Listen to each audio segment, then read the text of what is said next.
If the scent of blood and guilt can be confused, then I've just stepped on the same old trail. Rain made the asphalt shine like a cheap mirror, smearing the neon into streaks of acid pink and sickly blue. The shifter quarter always smelled like iron and wet fur when it stormed. Metallic, warm, and old, as if the city itself had bled once and learned to hide the scar with perfume. I lifted the tape, ducked under, and the sound of the street muted, swallowed by that intimate hush that clings to crime scenes. The hush that says, someone's last word didn't make it out of their mouth. I told my instincts to sit. They didn't. "Detective Kris Lynn," an officer said, and promptly stared at my badge instead of my face, like it might answer for me. The kid's umbrella dripped a steady string against his boot. We secured the perimeter. Your "we" smells like coffee and panic, I said, because cruelty is economy when there's no time for gentle. Where's the me? He pointed toward the alley's dead end. The med examiner, a beta with steady hands and a fondness for city-scented cigarettes, knelt beside the body. The woman on the ground had the kind of stillness you don't shake off. Even when the rain tries to coax a twitch out of whatever remains, her throat was cleanly cut. Someone had wiped the blade on the wall, a dark kiss along brick like a signature. I crouched. The rain was polite enough to skip my shoulders for a breath, then resumed whispering across my coat. The woman's skin was pale where the streetlight could reach it, and along her collarbone. Ink rose like a tide, a sigil I hadn't seen in years and had sworn I never would again. A circle of thorns around a sleeping wolf, broken at the top by a tiny carved line, as if the wolf had decided to open one eye. My pack's mark, the one we buried. My jaw set. The alley's air shifted, and my body answered before my mind. A phantom pressure. Beneath my ribs, as if a hand I'd known since youth squeezed from inside. I let the breath out slow, because I wasn't going to howl on a Tuesday, in the rain, over a dead stranger, and a brand that had no right to be on her skin. "Don't touch," the ME said without looking up. "We got her where she fell. I wouldn't dream of it." I traced the mark with my eyes. It was fresh, crisp. Whoever inked her did it recently, maybe even post-mortem. Ritual, or theater. Either way, it was personal. "Prince? We'll see what the rain leaves us." A pause. "Kris, you recognize that?" "I recognize bad tattoos," I said, dry. "This one is an old mistake." He glanced up with a face that wanted to be kind and settled for a professional. I stood before kindness felt like a bruise. The alley's mouth drew me back, where the rain grew louder, and the city pressed its pulse against my ears. The echo under my ribs simmered. That was the thing about broken pack bonds. They didn't sever cleanly. They frayed. They hummed at odd hours, set your teeth on edge at the scent of cinnamon, made the sound of low laughter on a bus feel like a threat. The textbook said phantom pack syndrome faded after a year. Textbooks were written by people who'd never had to stop themselves from counting footfalls that matched their own. "You okay, detective?" The kid with the umbrella asked. "Define okay." I looked past him. Something shifted in the deeper dark, farther in the alley where the neon failed. A body, upright, a presence. My instincts rose, a quiet ripple. "Don't," I told the kid, and stepped forward. He did the sensible thing and froze. Separated from the wall, he was large enough that the night had to widen to make room. The rain turned him into a charcoal sketch, shoulders like taut rope under a prison-issue gray tee. Jaw rough with recent freedom, hair clipped short by a hand that cared more about time than style. His hands hung at his sides, palms open. No weapon, unless you counted the way he looked at me, steady, measuring, like I was the one in question. "Evening, detective," Jules said, voice low enough to be mistaken for thunder if you didn't listen closely. And just like that, the phantom ache under my ribs sharpened, a bright thread tightening, a memory holding its breath. The scent that slid through the rain wasn't just blood. It was lemon cleaner and gun oil, and the powdery sweetness of cheap laundromat detergent. The scent of a barracks night when we were younger, and yes, stupider. The scent of home, 3 apartments ago. His hands were covered in blood to the wrists. "I didn't kill her," he said, as if we were picking up a conversation we'd paused years ago. But you'll put the bracelet on me anyway, won't you? A lot of answers tried to get out of my mouth. Most of them weren't suitable for a professional setting. Turn around, I said. He did. No argument. No snarl. The compliance should have soothed me. It didn't. The cuff buzzed in my pocket. Sleek, black, the kind of ugly that money loves because ugly looks like authority. I latched it around his wrist and felt the pulse stutter beneath skin. The thing on his arm chirped, a little sound that managed to be both triumphant and cruel. Are we done playing dress-up? He asked over his shoulder. Face me, I said. He did. His eyes did that infuriating thing they always did when he decided to. Be gentle. They softened at the edges, even as the core stayed steel. I hated that about him, the way a storm could decide to be a lake just to make you think about walking in.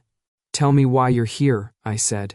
Because she died where I used to smoke, he answered, and tilted his head toward the wall. Because the mark on her is wrong. And because when I smelled it, I knew you'd come. You reported it? I breathed. He glanced at the kid with the umbrella. Sorry about the scare. The kid's mouth did the thing that means I will talk about this with my therapist. Hands, I said, and lifted one of Jules's wrists. The blood was partly washed by rain, the dark cherry thinned to watercolor. Not spatter. Not the fine mist that means you stood close when the artery went. Smears, as if he'd pressed his hands to the wall or to the ground near her. I tried to stop the blood from running into the gutter, he said, reading my face. The gutters here go straight to the river. That felt wrong. Jules had been a pack enforcer. He'd also been a street kid who knew where the city's veins went. Both things taught you to move fast and keep your conscience quiet. Sometimes, the second lesson failed. Good, I said, and meant it. You're coming in. He nodded like we agreed about dinner. If there's a trick to walking a former enforcer past a crime scene line without making it feel like a parade, I haven't learned it. Eyes followed us. Some of them were human. Some of them weren't. The quarter watched, as if we owed it a show. Rain turned heavier, drumming on the umbrella like applause that burned. At the precinct, fluorescent light flattened faces into polite lies. Captain Marquez had the posture of a man who'd never forgiven his chair for existing. He looked at Jules, then at the bracelet, then at me like he was trying to calculate how many forms he'd have to sign if the building spontaneously combusted. Lynn, he said, explain why this one isn't in holding, because he'll be more useful on my side of the door, I said. And because he came to the scene, covered in blood, trying to keep it from the river, Jules stood like a statue that had learned to breathe out of politeness. He didn't speak. He didn't have to. The room smelled faintly of cheap coffee and tired men. Under it, faint, was that mark again. That wrongness that had crawled up my spine and dug its nails in. Marquez rubbed his temple. Jules Hayes, you've been released on parole, terms including curfew, employment search, and compliance with any court-ordered monitoring. Jules glanced at the cuff. Compliant as a Sunday school hymn. Marquez ignored that. Effective immediately, you're assigned as a field consultant under Detective Lynn's supervision for the duration of this case. I stared. Excuse me? You're the only one who can smell what this is. He tilted his head, a father disappointed at the universe more than at his child. You're also the only one this neighborhood trusts not to turn every conversation into a raid. I turn some into raids, I said. That's my point. He folded his arms. You'll house him. You'll keep him on a short leash. Jules's mouth quirked. Careful with the metaphors, Captain. And you'll bring me a suspect with a pulse. Marquez slid a folder across. Photos brushed my hand. The alley, the woman, the mark like a dare. I want the theater stopped before we have imitators. The part of my brain that valued self-preservation stood up and said, loudly, no. The part that had been listening to phantom pack echoes since I walked into the alley whispered something else. Something like yes. Something like, finally. Understood, I said. Marquez exhaled. Lynn. Sir? He softened, but only in syllables. You all right? I'm always all right, I said. It's my brand. He didn't smile. He didn't believe me. Fair. I took Jules down the hall to processing. The clerk there had a mouth that never stopped being surprised. He clicked through forms, printed impossible pages, initialed squares that meant we were now responsible for each other in a way that paper pretends to understand. Jules didn't joke. He didn't resist. The bracelet's light pulsed in a quiet rhythm against his wrist. It matched the echo under my ribs. "You're taking me home," Jules said when we hit the night again. "It's a place with walls," I said. "I wouldn't romanticize it." "Do you?" "What?" "Romanticize walls." "I'm divorced," I said. "I romanticize silence." He huffed a laugh. It cracked something I'd been building all evening. It let in air. Still the same then. We walked to the car. The rain had decided to be a little kinder. The city blinked bleary and stubborn. I drove without turning on the radio. On nights like this, music felt like lying with rhythm. My apartment smelled like coffee and effort. The furniture was honest, functional, unpretty, the kind of pieces you don't worry about bleeding on. I tossed him a towel. Caught it one-handed. The blood on his forearms turned the sink water a weak, unhappy pink. He washed without looking at me, and that felt like a memory too. 2 men in a cramped room, pretending the other wasn't there, while everything between them took up most of the air. "You cook?" he asked, drying his hands. "I acquire. You sleep? When the neighbors do." He surveyed the couch the way a soldier assesses a trench. "I'll take that." "You'll take what I assign," I said, because rules fit better in my mouth than mercy. "We'll review the case at 8. Don't touch the board." He looked at the wall where my suspects sketched themselves into lines and darts. "I'll try to restrain the artistic impulse." He moved toward the kitchen, toward the coffee maker as if pulled by gravity. He sniffed, made a face that should have been illegal, and stared at the machine with the kind of betrayed expression usually reserved for exes. "It's not that bad," I said. "It's a cry for help," he said, "and possibly a public hazard. Drink it or don't." He did, because he always did. He leaned a hip against the counter, the towel now a ghost of red against his wrist. When he swallowed, his throat worked beneath a scar I hadn't seen before. Prison had added a few lines. None of them looked like they'd been put there by time alone. "Jules." I let his name be a question. "That mark. On her. Who did it?" His eyes turned steel again. He shook his head once, deliberate. "Someone who wants us to come back." "To what?" He didn't answer. The rain patted the glass like patient fingers. The city hummed a slow song. I went to the board and pinned the photo of the sigil. Even boxed in red, it pulsed. My mind filled in the heat of a living throat, the way we used to. Bump shoulders and feel the echo ripple, the way a shared breath could signal yes, or now, or run. Behind me, he said, "Soft. You smell like home." I closed my eyes. The echo answered. The ache slipped its leash and patted the length of my spine, then settled, a heavy head on the floor of me. "Don't say that," I told him, and meant it with an urgency I hadn't allowed in years. "Why not?" "Because we don't have one," I said. Silence. Not empty. Full of all the things we weren't saying. I sent him to the couch. I took the bedroom because I had seniority and the illusion of boundaries. When I sat on the edge of the bed, the city's light climbed the wall in narrow bands, like cell bars angled by hope. The echo under my ribs began to hum again, faint, a vibration you only notice when everything else stops. It swelled, not to pain, not exactly, to memory, to the weight of a palm on the back of my neck, steadied, to laughter rubbed into fabric until it never quite washed out, to the last order given in a voice that had never asked. I curled a hand under my ribs. The heat there was a brand I hadn't earned but wore anyway. Well, I told the empty room, because talking to yourself is cheaper than therapy. At least our accountant didn't crawl out of the ground. That I would not survive. The ceiling didn't argue. The city breathed. The rain, satisfied with its performance, softened, and somewhere in the hall, on a couch that groaned like it had already judged us, an alpha, Ex-enforcer turned on his side and tried not to listen for the heartbeat in the next room. The phantom vibration steadied. It didn't vanish. It never did. It just learned for one narrow hour before dawn to hurt like a promise instead of a wound. The order hit my inbox at 6:12 like a cheerful bomb. Legalese in bold, conditions in italics, my name in all caps in case I forgot who to blame. Subject, Hayes Jules. Conditional release addendum. Terms, court-monitored anklet, curfew, field consultancy under Detective Kris Lynn, cohabitation mandated for proximity tracking, violation triggers immediate remand. I read that part twice.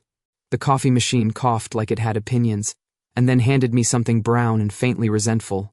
I took a sip and regretted most of my choices. By 7, the knock on my door had a rhythm. 3 even taps, a patient pause, 2 more. I opened to a wall of shoulders and a duffel bag that tried to enter before its owner. Jules stepped across the threshold with the careful grace of a man who remembered that doors could shut on you for years. He stopped in the middle of my living room and turned, taking in white light, linoleum that pretended to be tile, a couch, with a grudge, a bookshelf of case files pretending to be literature, and a coffee machine that looked like a hostage.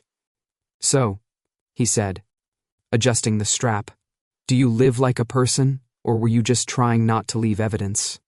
"Both," I said, shoes off.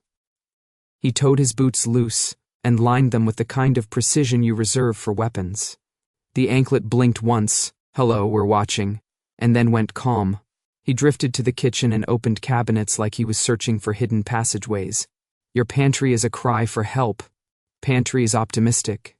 I closed the door behind him and the room reshaped itself around his presence. It felt a size larger and somehow smaller at the same time. Ground rules. Jules leaned against the counter, the duffel thumping to the floor like a body we'd decided to ignore. "Let me guess. Don't touch the board, don't bring guests, don't breathe too loud. Add, don't move anything without asking."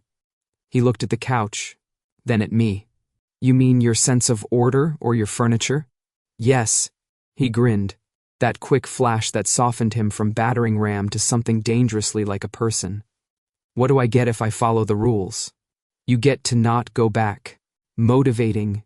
He set his bag by the couch and surveyed it, as if calculating the length of his spine against the cushions. "Who sleeps where?" "You on the couch," I said. "I'll take the bedroom." He made a show of assessing the couch's springs, and then my door. Alpha on the couch, Omega in the bedroom. Somewhere, a textbook is crying. Somewhere, a textbook should mind its own business. I took another drink of the coffee and frowned. "Fine. You can fix it." "What? The textbook?" "The coffee." Jules opened the machine's lid like a surgeon reviewing a botched procedure. He sniffed the bag of grounds and recoiled. "This has notes of despair." "Drink your despair." "I will, but at least let me grind it better." He started rummaging like an old habit, opening drawers, finding knives, ignoring knives. Locating a forgotten hand grinder I'd bought during a brief romance with taste. His wrists moved with economy. The little whir of the mill filled the kitchen. He poured water in a slow spiral, and the smell bloomed. The first honest scent in this apartment that wasn't paperwork or bleach. "Don't get attached," I said. "Once the case is over, you're gone." "Don't get attached," says the man whose place smells like hospital and rain. He slid a mug toward me. "Drink." It was better. It was, damn it, good. I didn't thank him. He didn't need the precedent. The apartment had been cleaned too recently. The lemon cleaner had a high artificial bite that sat in my sinuses like a scolding. Jules wrinkled his nose. "Whatever you used," he said, "my nose wants to file a complaint." Clean is cheaper than new. Clean shouldn't smell like courtroom, lies. He tipped his head toward the open window. "Let it breathe." "I am letting it breathe." "You're letting it wheeze," he said, and pushed the window higher without asking. The city exhaled. Under the asphalt and exhaust, there was that other scent, the one that wasn't mine and wasn't his, but somehow made my ribs behave. I turned away before my face admitted it. We inventory-ed boundaries. "Don't touch the board," I said again. "Don't adjust the thermostat," he countered. Don't reorganize my fridge. Don't use my towel. You have a towel? He swung his duffel onto the couch and pulled out a clean one like a magician begrudging applause. I learned from prison? From being alive. He palmed the towel over his face, water beading along his jaw from the rain-streaked walk here. His scent shifted, detergent and skin, cut with the faint iron of last night and something like pine sap. It reached, uninvited, toward the place under my ribs where the old bond used to hum. My phone buzzed on the counter. The alert tone had the cheerful cruelty of bad news that can't wait. Second scene. Warehouse district, east side. Female, 25 to 30. Same mark. I held the screen so he could see. The quiet left us quickly. He was already pulling on his boots. Let me guess. Not an accident. Not the funny kind, I said. Move. On the way down the stairs, the building reminded us it had been new once. Cracked paint trying to be fashionable. The echo of a neighbor's radio insisting on 80-second synth as if volume could time travel. The anklet blinked at the stairwell's camera. Present, accounted for, domesticated. In the car, the quarter stretched out, wet and stubborn. I drove one-handed, the city doing that thing where it pretended to be asleep and just turned its face to the wall. Jules sat with his knees braced against the dash, the way men sit when they expect impact. Do you realize how absurd this looks? I said, finally. An alpha killer and an omega parole officer. He didn't flinch, as long as it's not the other way around. I snorted despite myself. Cute. Practical. He angled toward me. You do know I didn't kill him. Our alpha. His throat moved. Your words, not mine. Yeah, the wipers squeaked once, a small, insistent metronome. That's not what the streets say. The streets say whatever makes the night feel justified. He watched the rain crawl down his window, and the night likes easy stories. We fell quiet around the truth we weren't ready to unpack. The ghost under my ribs pressed, then receded. Even the city seemed to listen. You cook? He asked, as if that were the safer cliff to jump from. I acquire, I said. Right. We should both be banned from kitchens. I'm not the one who once burned water. It boiled aggressively, he said. At you? It had opinions, he said. And I caught the edge of a smile that made the car lighter by half an ounce. The warehouse district wore rust like jewelry. The second scene was cordoned with blue tape that flapped like torn flags. The smell arrived before the sight, copper and something older. Then, there, the wrong, familiar thread, the mark in the air, like a word you can't hear but somehow understand. We ducked under. Different corner of the city, same theater. The victim lay on her side, hair fanned like ink. Along her collarbone, someone had painted my old life. Thorn circle, sleeping wolf, tiny carved line at the top, like an eye opening on a dare. Same hand? I asked the me, who didn't bother hiding his pity this time. Looks like it, he said. Rain was less cruel today. We might get a partial. Jules knelt careful, his weight on his haunches, arms braced on his knees. He didn't touch. He breathed in and out like he was teaching his body the choreography of restraint. His eyes were too clear. Whoever's doing this, he said quietly, they want us to smell it from blocks away. Us? Pack noses, he said. Yours. Mine. Anyone who should have left this alone. The wind shifted, bringing something sour from the river, and beneath it, the faintest echo, the phantom tug, like a thread drawn through the soft meat under my ribs. It was different this time, not pain. Pressure.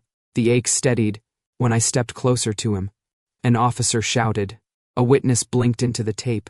A kid in a hoodie, too thin for the weather, chewing a thumbnail like it owed him money. He pointed with a shaking hand. There was a guy, he said. He stood there. He just stood there. And then he sniffed the air and smiled. What did he smell like? Jules asked gently, as if scent could be a language we all shared. The kid's brow furrowed. Like church, but bad. Like old flowers. I glanced at Jules. He glanced back. Funeral. Or sanctum. We collected what we could, Fragments of a ritual chalked into concrete and then scrubbed, wax hardened under. A palette, a hair that didn't belong to the victim. A scuff that said boots with the wrong kind of tread. Theater again. Controlled. Taunting. Back in the car, the heat clanked alive with a sound no one could love. We sat with the windshield fogging at the corners. You smell it too, Jules said. I smell a lot of things. This one, he insisted. His voice had gone rough, not with anger this time but with certainty. The echo. It's wrong and right at the same time, like someone tuned it to a different key. I wanted to deny it. Denial cost less in paperwork. We're not a pack. No, he said. We're not. But something still thinks it can play us. Traffic stuttered. A bus sighed.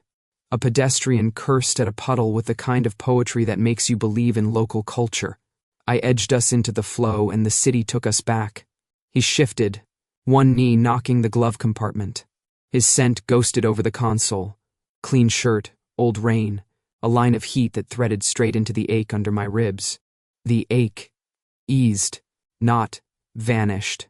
Eased, like a hand unclenching after months of holding the same fruitless shape. I kept my eyes on the road. Don't take this the wrong way. That always precedes something delightful. When you're close, I said, and hated how careful I had to be. It hurts less. He didn't gloat. He didn't joke. He turned his face toward the window and let out a breath that might have been a prayer in a different life. Yeah, he said. Me too. We didn't say thank you.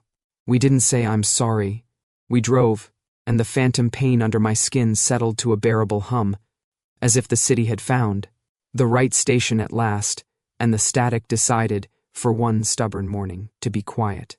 The warehouse sat where the river's breath turned sour, and the train tracks forgot their destinations.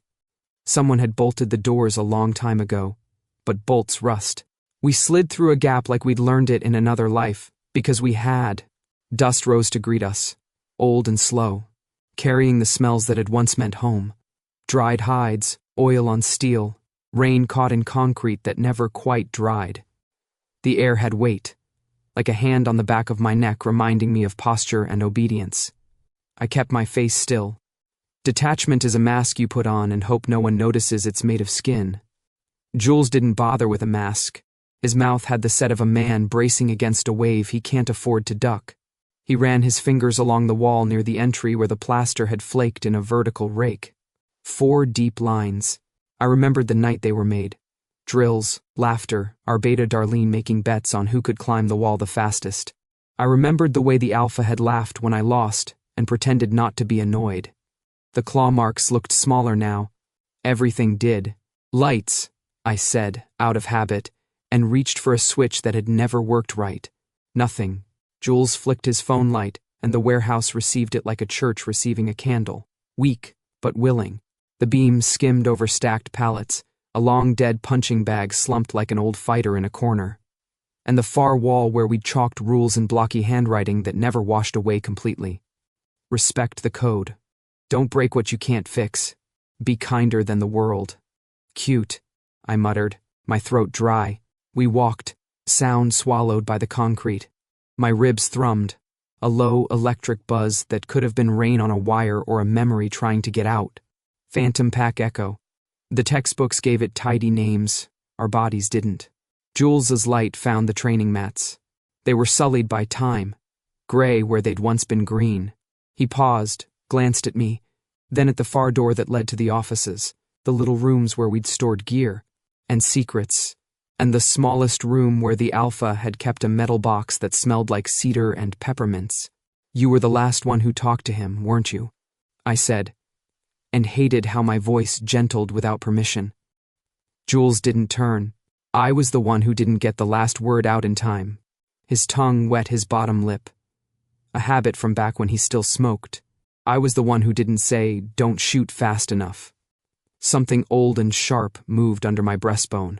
Jules. He raised the light. The beam cut a clean line up the wall and into the rafters, and for a second we both watched dust drift down like tired snow.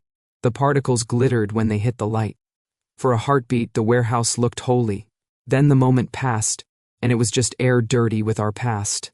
We reached the office hallway. The doors were open, hinges fused by disuse into the kind of stubbornness that sounds like a groan. In the second room on the left, under a shelf with a water stain in the shape of a bad map, something glinted in the dust. Jules crouched. A tiny sound left him, the kind of breath that means the body has found a piece of itself lying where it shouldn't. He brushed aside dust with 2 fingers, gentle in a way that broke me a little. The chain came up first, a blackened cord, then the pendant, a small circle of hammered metal with our sigil pressed into it, the wolf asleep in thorns, the line at the top carved like a single eyelid lifting, a pack token. We'd each had one. Mine lay somewhere in a drawer I refused to open. He held it in his palm, and the dust fell from it like snow off a branch. The imprint had been rubbed soft at the edges by years of fingers. It was Darlene's. I knew it by the tiny dent on the rim. She dinged it on the back of the truck the day she beat me up the wall. Jules looked up at me. She was here. My mouth said the words I keep for rooms like this. It doesn't mean she's alive. It means, he said, and his voice wanted to be steady, that someone wanted us to find her ghost. We sifted the office. Old rosters, warped by air. A mug with a ring of brown like fossilized sunrise.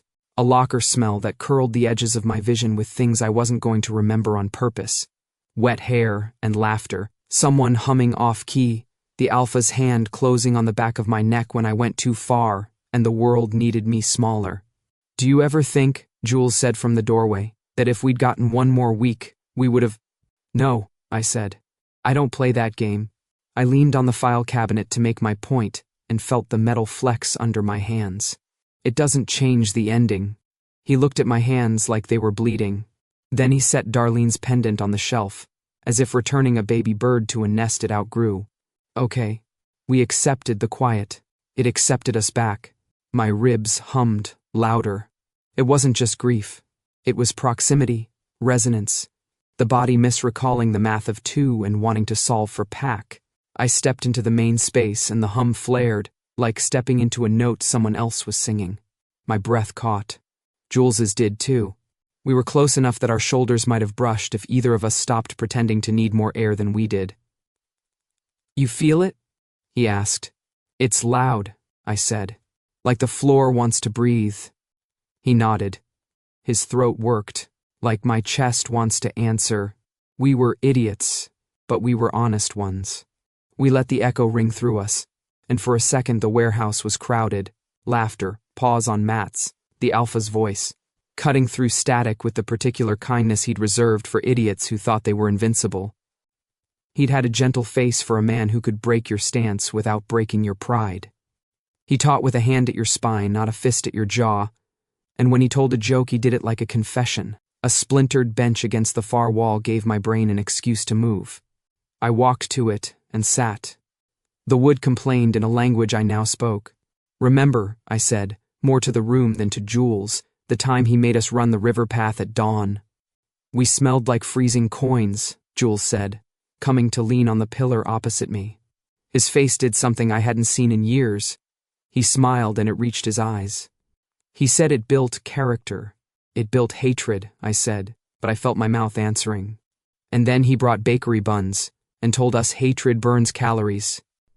He was a menace. Jules's eyes went soft to the side. I liked him. The ache under my ribs turned bright, then quiet, like a hand had cupped it. I rubbed the place just below my heart, an old, stupid habit. Jules's gaze ticked there. He didn't comment. That was its own kindness. We stayed too long. Crime scenes degrade, but so do men. The light went from watery to thin. The river's smell got bolder with dusk. We sealed what we'd unsealed, photographed what we'd let move, and left Darlene's token where it lay. The outside slapped us with wet and chill. I remembered to breathe like a person again. We didn't talk much on the drive back. Words had too much to carry, and not enough back seat. At my building, the stairwell's radio had given up. The silence echoed like a missing tooth. The apartment received us with its narrow light and the kitchen's small judgments. I tried to write a report. The words insisted on being more than they were allowed to be. I settled for a list, found pendant Darlene, cents, Pack echo present. Tuned high. Residue. Ritual chalk scrubbed. Impression. Deliberate invitation. Jules showered. The bathroom fan made a heroic noise and did almost nothing. Steam curled into the hall and carried the clean scent of soap to the doorway. Of my room, where it hesitated, as if it needed permission to cross. Night laid itself over the city. The ankle monitor pulsed like a small heart on the coffee table where he'd dropped it to charge. He came out in an old tee and sweats, hair damp, mouth clean of the day's ash. He sat on the floor with his back to the couch, instead of on it, legs stretched long, bottle in hand. Not the good kind, the kind that makes grief honest and memories cheap. He took a breath, then a drink, like each required the other. His eyes were on nothing, or everything, the wall, the door, the space where a life used to fit. He didn't look at me in the doorway. He didn't need to. Whatever sat under my ribs answered him without me saying a word. I went to the kitchen. The lower cabinet had a stack of towels folded with military regret. I took one, clean, rough enough not to feel like kindness, and walked back to him. He had the bottle tilted, throat working, that tiny scar I'd seen this morning catching the light like a fish. I tossed the towel. It landed in his lap. He didn't look up. He caught it with the same hand that had caught Darlene's token and pressed it to his face, inhaled as if cotton could teach lungs new math. He let the bottle drop to the floor with a dull clunk and leaned his head back against the couch. The ceiling stared down like a judge who'd been doing this too long. We said nothing. The room filled with a feeling that didn't need translation. The echo under my ribs trembled and then, God help me, matched its rhythm to his breathing. Two hearts trying out the same beat, unsure who led, surprised to find the step remembered. Outside, the trains shunted their loneliness down the tracks. Inside, the fan ticked. The city pulled its thin blanket up over its shoulders. I stood there, a man with a report that wouldn't write, and a body that couldn't pretend. This wasn't happening, and counted his breaths until mine stopped arguing with them. We didn't touch. We didn't look. We didn't ask if either of us was sleeping. The towel still smelled like the laundry downstairs, a sharp soap meant to erase. It failed beautifully. Eventually his breathing deepened, then evened. The echo went with him, steadying like a metronome set to a sane tempo. I turned off the kitchen light and let the apartment be dark the way the warehouse had been. Honest, not empty. Somewhere between then and morning I dreamed. Wolves ran the warehouse aisles, their paws silent on concrete, their shadows long in the phone's small circle of light. They moved without faces, smooth silhouettes edged in chalk. When they turned to me. And where their eyes should have been there was only riverlight. They didn't bare teeth. They didn't bless. They simply watched as if waiting for a word I didn't know how to pronounce. And when I opened my mouth to speak, rain filled it. I woke with the taste of it. The echo under my ribs vibrated once, a tuning fork deciding on a note. In the other room, a bottle settled against the floor. Jules exhaled in his sleep, and the apartment answered like it had learned our names. The club didn't have a name so much as a temperature. You felt it before you found the door, heat pressed up through the sidewalk grates, a slow animal breath mixed with fryer oil and rain. Down past the market stalls, plastic tarps like damp flags, fish eyes, watching without judgment. Then the alley dipped, and the bass began. It wasn't music. It was a low hum pitched to shifter bones, the kind of frequency that makes your teeth reconsider their contract. We took the stairs into a corridor lit by bulbs that had given up on brightness and settled for existence. Smoke dragged its fingers along the ceiling. Sweat made the walls slick, where hands used them for balance. A bouncer sniffed us, grimaced at my lemon cleaner ghost, then at Jules like he wasn't sure whether to salute or bolt. "Consultant," I said, flashing ID. "Parole," Jules said, flashing his anklets blink. The bouncer's mouth did the math and decided it didn't have the degree. He waved us through with a two-fingered benediction. Inside, bodies moved without choreography. Scent doing the work language couldn't. Wolves, cats, a couple of bears in weathered denim, a fox tucked in a booth watching. The room like a man who'd lost at love and decided to win at observation. On stage, a woman with a voice like rusted velvet sang a song that smelled like cigarettes and the space right before a fight. Our informant sat where the light was least brave, a back table by, a warped mirror that doubled the room's sins and halved its dignity. He was a beta past the age where men pretend to be immortal. Scars crisscrossed. His cheeks like someone had tried to draw a map on his face and gotten bored. His hands shook because the world had made them learn to. "Deke," I said, sliding into the booth. Jules took the wall, broad enough that people gave us a cushion of accidental respect. "You look like retirement." "Retirement looks better," Deke rasped. "You brought the jailhouse saint." "He came on his own halo," I said. "You've got something for us." "I've got a drink," Deke said, and lifted it. "And a short memory unless properly encouraged." I set an envelope on the table. It wasn't fat. I was honest like that. He thumbed it, slid it out of sight, then leaned in until smoke and old leather wrapped his words. "You smell it, don't you? The old stitch. You're dead trying to stand up." "The mark," I said. "Who's painting it?" He smiled in a way that made me want to check the integrity of my ribs. "A priest without a god. A beta who thinks blood is a door.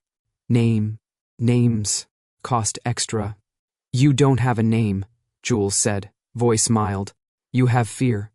You're hoping if you give us a shape, the shape won't notice your outline." Deke's eyes slid to Jules and stuck, the way flies stick to ointment. Yeah. You smell like the last day." My spine tightened. Jules's expression didn't move.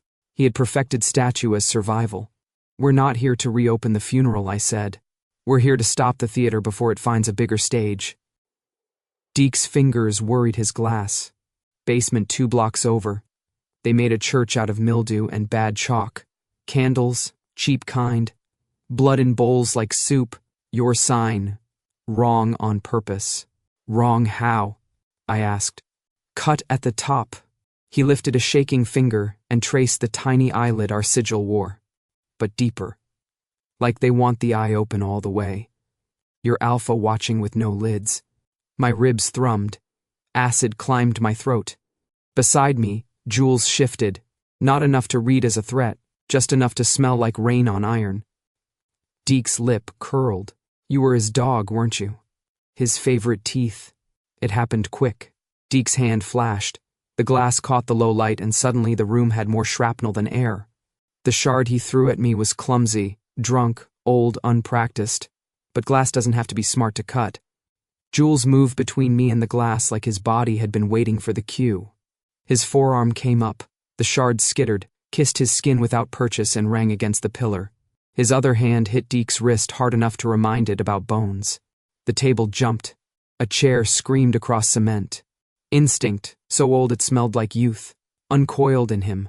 The quick, beautiful violence of a man built for defense before anyone taught him offense. The room noticed. The bass stumbled as someone's elbow found the soundboard.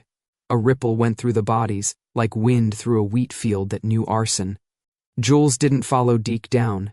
He used the moment to put his weight where it meant. Compliance without headline.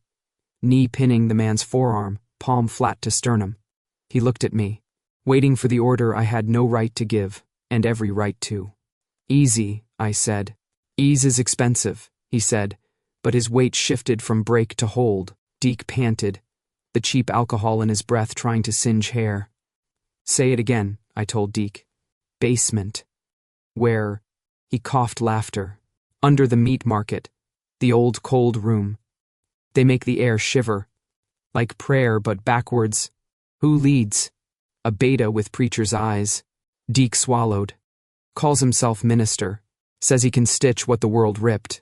Says the dead never left, they're just shy." The back door banged open. 2 uniforms spilled in. Someone had called the party too loud. The room's patience snapped. A table went, a bottle went, a voice went high and stayed there. The bouncer tried to be a dam and found out he was a suggestion. The Bears decided tonight was the night they'd dance with the law and see if the law could keep rhythm. "Time to go," I said. Jules stood in one motion, lifting Deke with him, then releasing. Deke cradled his wrist and spat on the floor like a punctuation mark. "You're the killer," he hissed at me, as the crush swallowed his chair. "You killed your alpha." Glass sparkled like low stars under the strobe. The accusation hit my ears like a story told too often. I didn't blink. Jules did it for me, stepping into that space with a speed that would have read as threat if his hands hadn't been empty. The glare from the strobe made his eyes wolf bright, pupils blown. "Choose better words," he said, quiet. "Or what?" "You'll fix the past." Deke sneered. "You couldn't even—" Jules's fist found the table instead of Deke's face. Wood split with a sound that convinced the room to consider alternative hobbies. He looked at his knuckles like he didn't recognize them. For an instant, the club saw what I had seen in alleyways and mountains, the shape of a man who could tear a door off its hinges and then apologize for the splinters. "Out," I said, hand on his shoulder. The contact felt like grabbing a live wire that knew my name. He obeyed my voice, not the push. We pushed into the corridor. The bouncer yelled something about fire codes no one cared about. The bulbs flickered like they were praying for a new job. Outside, the alley's rain had slackened to a fine drizzle that painted everything with regret. "What the hell was that?" I said, heart in my throat and hands doing an impression of calm. "Protection," he said, then met my look and sighed. "And stupidity." It's hard to tell them apart when the room smells like knives. "Your instinct is back. It never left," he said. "It just learned manners in a place without windows." We moved fast, 2 blocks, past a butcher peeling paper from a hook, past a basement door with grease scars down its sides, to the old meat market's back entrance. The stairs down were narrow and unenthused. The cold room had retired 15 years ago, the compressors were dead, and the tiles had learned to sweat without help. The smell down there wasn't rot. It was worse. Old bleach and new copper, candle smoke, wax, and the thin, high note of fear. I clicked my light. It hit a wall tattooed with symbols. Someone had tried to copy our sigil and gotten the grammar wrong. The circle of thorns, too. Thick, the wolf made of angles instead of breath. The eyelid carved deep enough to slit. "Ritual," I said. "Caricature," Jules said. On the floor, wax had pooled and hardened in drunk halos. Bowls sat where table legs used to be, the enamel chipped to reveal mouthfuls of metal. In one bowl, blood had dried like old paint, a dark skin you could peel if you hated yourself. I hated myself enough to lean close. Cat, bear, wolf. The mix made my tongue decide to be a stranger in my mouth. "Minister," Jules murmured, turning a page of the city we hadn't wanted to read. "Someone thought they could stitch a pack from leftovers," I said. "Use the echo like thread." He nodded, eyes on the wall. "Call them. Make it a raid," I breathed. The room breathed back. The echo under my ribs thrummed like a tuning fork hit in a room with bad acoustics. It wasn't just the old bond. It was the idea of it. Someone had tried to hum our song back into existence with an ugly mouth. I called it in. Coordinates and code. The radio chewing my words into something dispatch could swallow. 2 minutes, I said after, pocketing the mic. Maybe 3. Jules angled his head, listening past the concrete to the footsteps of a city that no longer wanted to be an accomplice. "They'll come running," he said. "So will he," I said, nodding at the wall, the open eye cut too deep, bleeding wax. We found more, chalk marks scoured at knee height, handprints half-wiped, a spool of fishing line, a strip of leather, a pendant that wasn't ours, a cheap trinket stamped with a cross that had learned new math, an altar scraped in a hurry, a theater that planned a matinee, boots overhead.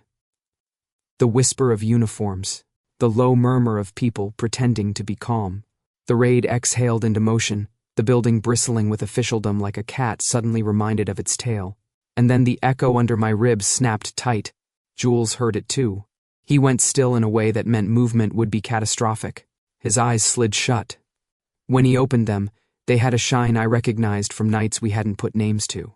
"Don't," I said. "Don't what?" He swallowed. His throat made that small click I had trained myself not to hear. "Breathe." "Break," I said.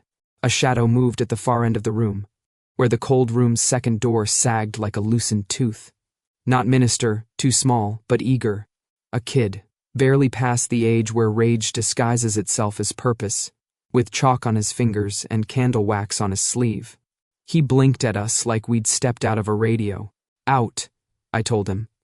Holding badge, holding voice. Now. He didn't move. He looked at Jules the way a drowning person looks at a wave, like recognition, like worship, like terror. We can put it back, he said. He said so.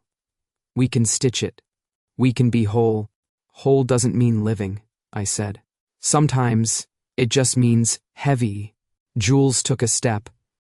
The kid flinched. My hand shot out without permission and closed around Jules's wrist. Skin to skin. Heat to heat. The echo exploded. No pain, just a flood, like a door opening onto a room I thought condemned. My ribs answered his pulse answered mine, for one ridiculous, dangerous second. Two bodies remembered a choreography they had no right to. Jules, I said, on a breath I didn't think I owned. Look at me. He did. The shine in his eyes steadied. The muscle in his jaw unclenched. He set his shoulders down from their war position and breathed the way men do when they decide to live through the next 5 minutes. Okay, he said. We move together. The kid bolted. Upstairs, the raid met the theater, and the theater realized it had audience participation.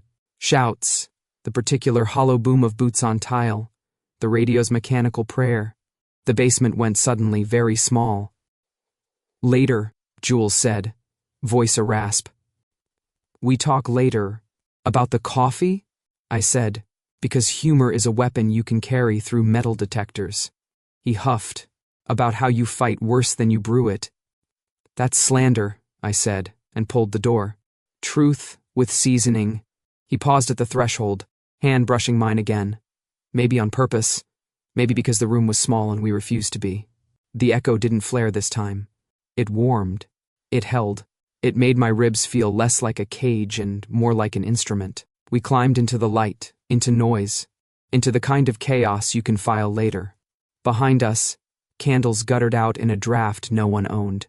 Ahead, someone screamed that they believed, and someone else shouted that belief wasn't a defense. We stepped into the hallway shoulder to shoulder, and for the length of that hall and the breath that followed, it felt, God help me, like we were something assembled, not broken. Not whole, not yet, but not shards trying to cut each other just to prove we still had edges. The road thinned to a scar up the mountain, then to a rumor.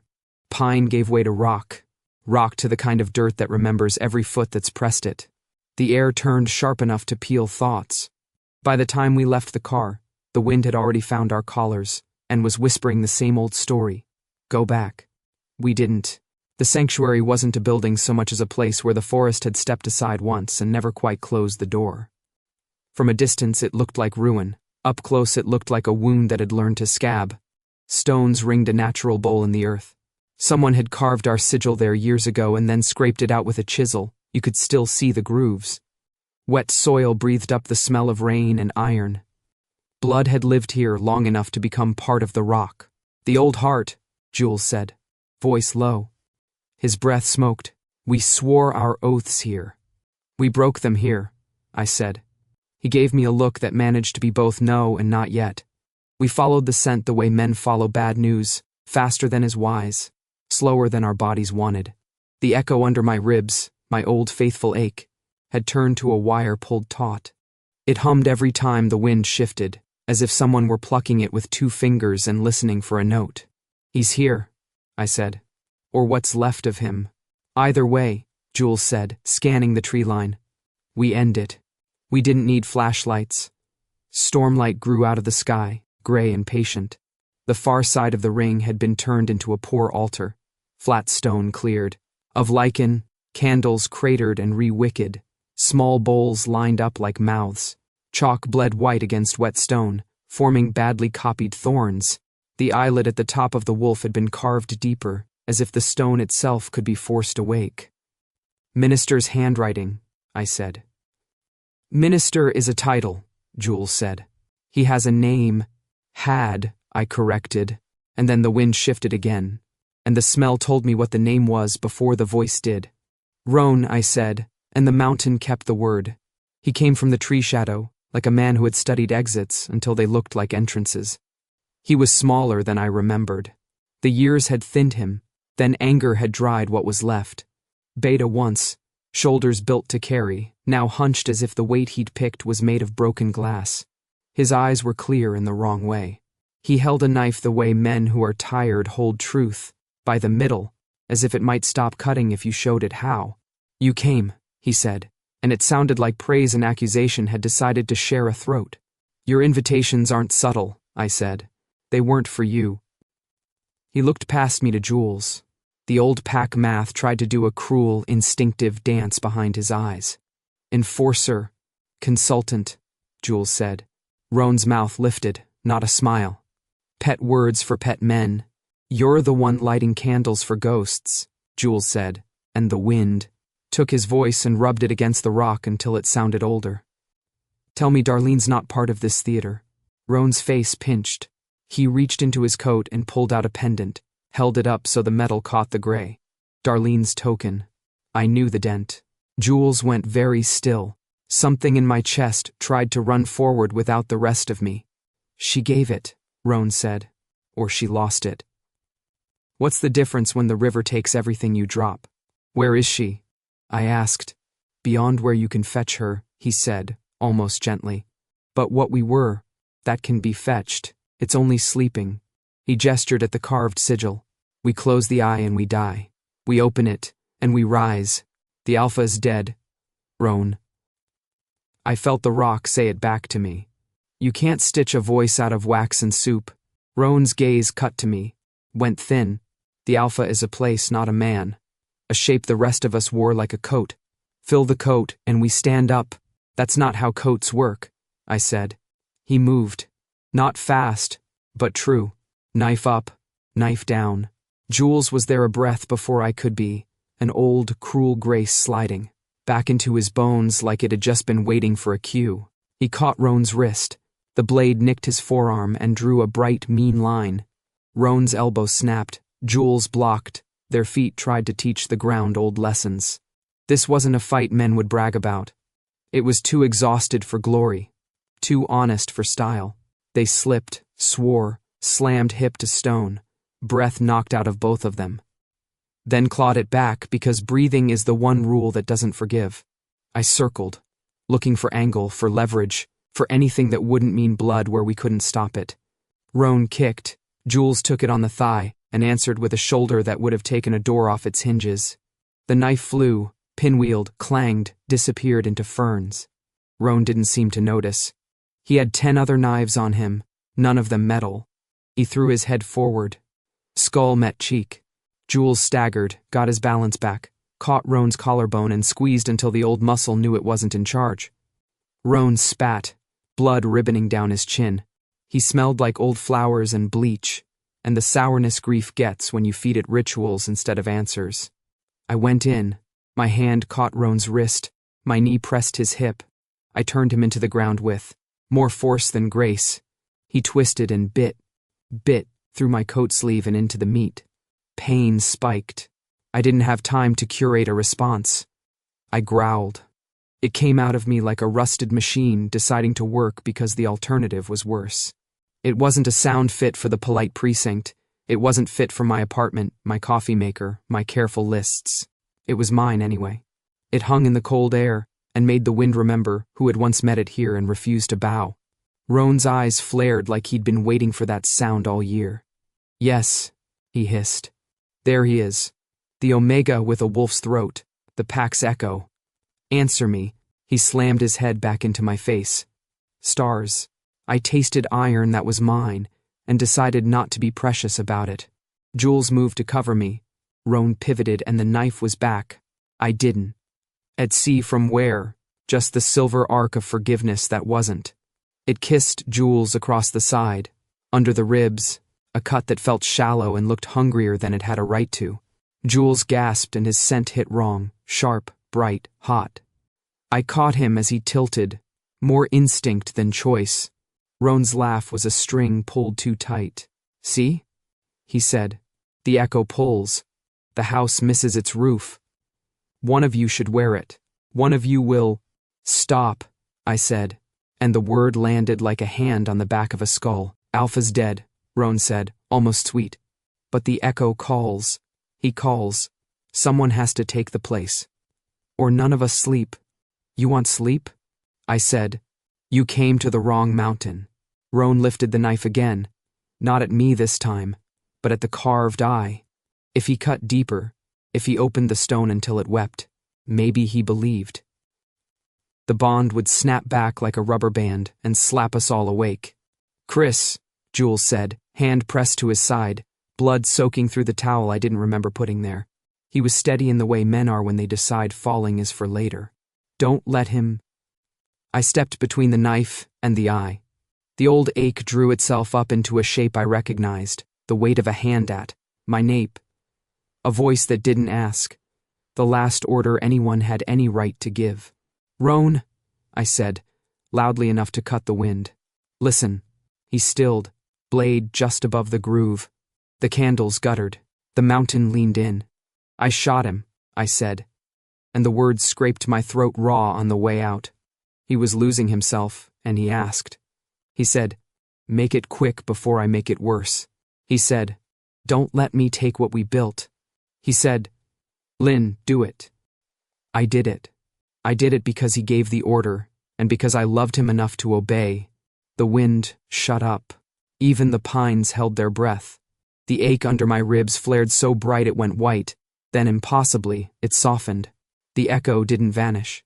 It unknotted, like fingers letting go, one by one, because the hand finally trusts the ground. Jules exhaled. It was a sound I'd heard once, in a hospital hallway, when a surgeon said we got it all. He wasn't looking at me with shock or betrayal or anything big enough to break a man. He looked at me like a road he already knew the curves of. I knew, he said, calm as a held hand. First day, you smelled like metal and mercy. I just wanted you to stop punishing yourself alone. Roan made a broken sound somewhere between laugh and sob. His knife hand wavered. His eyes flicked to the carved eye as if it could blink for him and teach him the human math of grief. You lie, he whispered, but not to me. To the mountain, to the memory. He wouldn't ask. He did, I said. You weren't there. That was the cruelty. None of you were there. He wanted it that way. He wanted the blame to be small and the mercy to be fast. Roan lunged, not at the eye now, but at me, because sometimes rage decides the nearest throat is justice. He was quick, but pain makes you honest, and honesty made me ready. I stepped inside the arc, caught his wrist and turned, used his forward to take him down.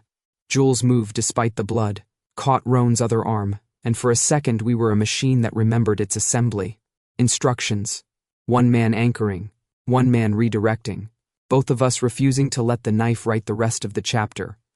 Stop, Jules said in Roan's ear.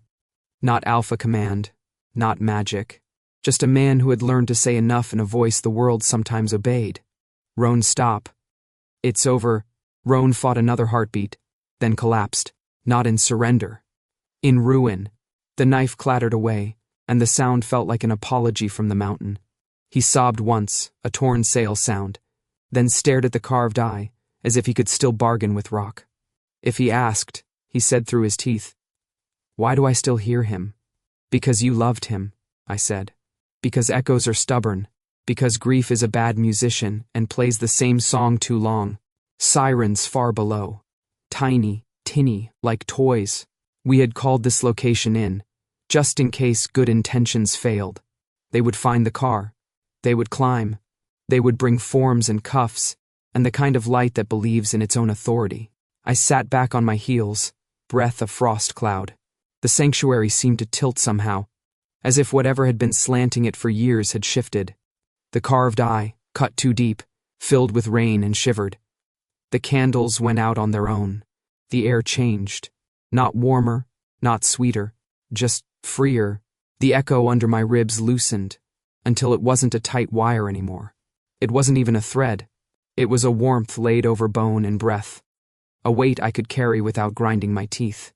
Beside me, Jules's shoulders lowered, an inch that felt like a lifetime. Roan's face cracked, not from fists, from water. tears like the mountain had finally decided he could borrow its supply. We bound his wrists with the cord he'd meant for someone else. He didn't fight. He watched the carved lines in the stone the way some men watch the horizon, claiming it as a promise they can't cash. Jules swayed. I turned, hands already out. He chose to fall into me like it was nothing, like it had been happening, in small ways for weeks, and this was just the logical conclusion. His weight was glad and terrible. My body remembered him from other rooms and other disasters. My hands found the towel again, pressed it to his side, felt the hot of him begin to cool. "Hey," I said. "Because humor is a room I know how to stand in. If you wanted me to hold you, there are cheaper ways." He huffed a laugh that hurt. "You'd charge me for the towel." "Absolutely." He closed his eyes. "Kris, I'm here. Don't let them talk about it like a myth." "About the alpha?" "About us," he said, and the word made something in me sit up straighter, like a dog hearing its name once and deciding the world was reasonable after all. "We're not a fable." "No," I said. "We're an afterword." His mouth almost smiled. "That's worse. We'll rewrite it." My palm found the back of his neck. Not a claim, a locate. His scent rose through blood and cheap soap and rain. It didn't spear me anymore. It didn't drive a nail through old soft places. It settled over me like a blanket that had been kept in a cedar chest and still remembered summer. "Home," I heard myself say. And it should have embarrassed me. It didn't. "You smell like—" "Don't," he murmured, but the protest was a habit, not a shield. "You'll romanticize walls again. Just the ones that don't keep us out." Below, sirens yelped and then cut, as if a hand had covered their mouths. Voices carried up the trail, earnest and tired. The mountain allowed it. The wind went from a voice to a breath. Roan made one last try at stubbornness. "If the echo's gone," he said hoarsely, "what keeps us from falling apart?" "Choice," Jules said, eyes still shut, lashes wet from the weather or other things. "Not orders." Roan looked at him like he'd been handed an instruction manual after the machine had already broken. "And if I don't have one, then we'll give you one," I said. "It starts with a ride down the mountain and a conversation with a lawyer. That's not a choice. It's the first one." He sagged. The mountain watched.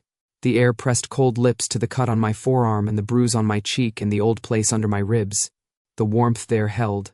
Light slanted under the cloud, thin and ordinary, the kind of light you forget to thank until you don't have it for a while. Jules's weight changed in my arms. Not dramatic, just that heavy slide from stubborn to sleep. I shifted, took more of him, and the ache in me quieted entirely, like a song. You finally get to the end of, and realize you don't have to hum anymore. "It's okay," I told him. "I've got you." The sanctuary, ruined, necessary, exhaled. The carved eye filled with rain and reflected a strip of pale sky like a mercy note. The old bond didn't sing. It didn't pull. It didn't hurt. It laid itself down where it belonged, in the past, not as an anchor, but as earth.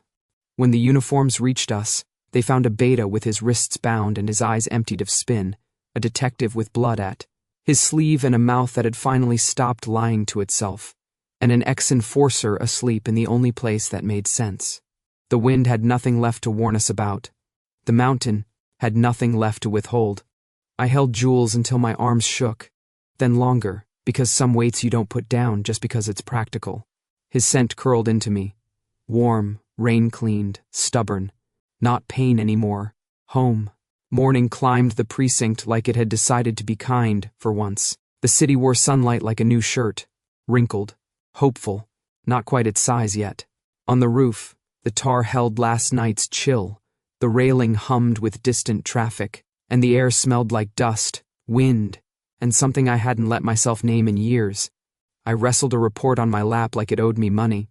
The laptop's keyboard had the tactile integrity of damp crackers. Every third keystroke stuck. Every fifth registered as 2.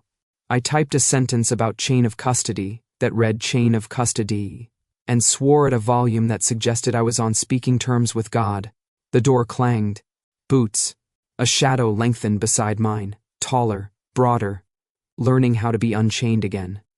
Jules crossed the roof with a paper cup in each hand and an expression that implied he was about to fix something I'd claimed wasn't broken. No anklet, bare wrist, clean skin. The absence blinked louder than any light. He set one cup by my knee, took the other for himself, and squinted at my screen. "You're bullying innocent plastic." "It started it," I said, and backspace 3 Ys. The cursor blinked with the concern of a pediatrician. He stole my cup instead of his. Sipped. Grimaced. "You drink sludge, not coffee. And you're still too loud for morning." I didn't say a word. "It's your existence," I said. "It projects." He switched the cups, handing me the one that didn't taste like regret. He'd gone to the good cart on the corner, the one with the barista who names beans after extinct birds. I inhaled steam, citrus, toast, a stubborn sweetness that refused to apologize for itself. Below us, sirens practiced their scales. Somewhere a bus exhaled like an old horse. The city cleared its throat and began. "They filed it," Jules said, leaning back against the low wall. "Consultancy. Approved." He lifted his bare wrist, rotated it in the sun. "No jewelry." "Congratulations," I said. "You've escaped from fashion." "From surveillance," he said. "That too." We let quiet sit with us. Not the old kind that buzzed with all the things avoided. The newer kind that felt like the room had enough chairs. "Marquez says the DA will bargain hard on Roan," he went on. "And softer on the kids. Diversion. Counseling. A future that isn't candles and basements." "Good," I said. "Future seems like a useful hobby." "You writing that down?" he asked, nodding at the laptop. "Just the parts with verbs." He tipped his head, tried on the morning like a jacket. Sun threaded his hair with color prison lights never learned. The cut in his side had dressed clean. The stitches sat like precise reminders. He moved easier. We both did. "You know," he said. "Somewhere an etiquette book says thank yous should be exchanged after mountains. Good thing we don't read etiquette," I said. "Besides, you bled on my towel. We're even—" He smiled with the small, private part of his mouth. "I'd pay your cleaning bill if I thought you used a service." "Insulting," I said. "I have standards." "You have bleach," he said. "Bleach has standards." Wind lifted the edge of my report and tried to negotiate its release. I pinned it with a palm. My hand had a bruise purpling the knuckles where Roan's skull had said hello. It throbbed in a polite, periodic way, an ache that felt like the body's way of filing paperwork, incident noted. "Healing in process." Jules nudged my ankle with his boot. So what? Now what?" The question stretched its legs. The city looked over, pretending not to eavesdrop. "We work," I said. "We sleep sometimes. We argue about coffee in public. We stop men from carving holes in stones to fix feelings." I took a breath that went all the way down without catching. "We do the parts we can do." He considered, nodded. "We're not a pack, Kris." "Maybe not," I said. The old echo under my ribs had quieted into something that felt less like a wire and more like warmth, placed where cold used to live. "But we're not shards anymore." He looked at our shadows cast on the mechanical room wall, long, side by side, an accidental X where our shoulders overlapped. The wind crossed us and the shadows trembled, then settled again, still touching. "You ever think about leaving?" he asked. Not like a threat. Like inventory. "All the time," I said. "Then the city gets petty, and I remember I'm good at arguing with things bigger than me." He huffed. "And me?" "You," I said, and sipped the good coffee to buy a second. "Are inconvenient." "That's not an answer." "It's the best kind," I said. "It keeps you near." He turned his face toward me, letting the sunlight carve honesty into it. "You always going to make jokes at the important parts?" "Yes," I said, "but I can also say it plain." "Say it plain." Then, the wind backed off like a courteous chaperone. I set the cup down, laptop balanced on my knee, and looked at the man who used to be a siren in my body and was now something closer to weather, still powerful, still itself, but not a warning. "When you're close," I said, "I don't hurt." He didn't gloat. He didn't look away. He nodded once, That small, deliberate thing he did when the world lined up with his ribs. Me too. Silence again. The kind that knew how to stay. After a minute, he reached without looking and stole the cup back.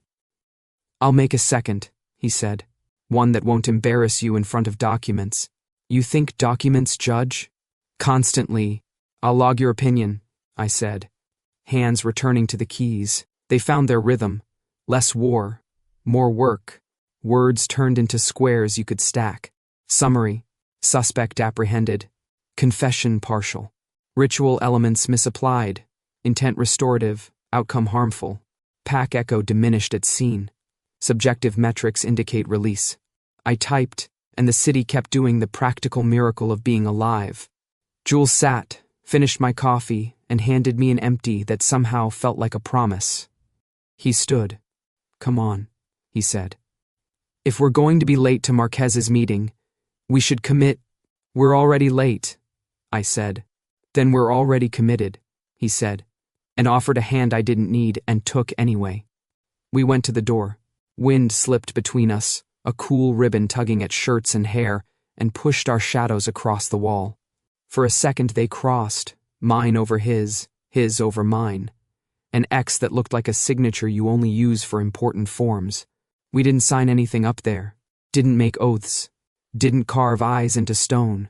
We just breathed, descended into the ordinary, and carried our coffee cups like talismans that smelled like citrus and heat and a different kind of home. Home wasn't a pack, not anymore.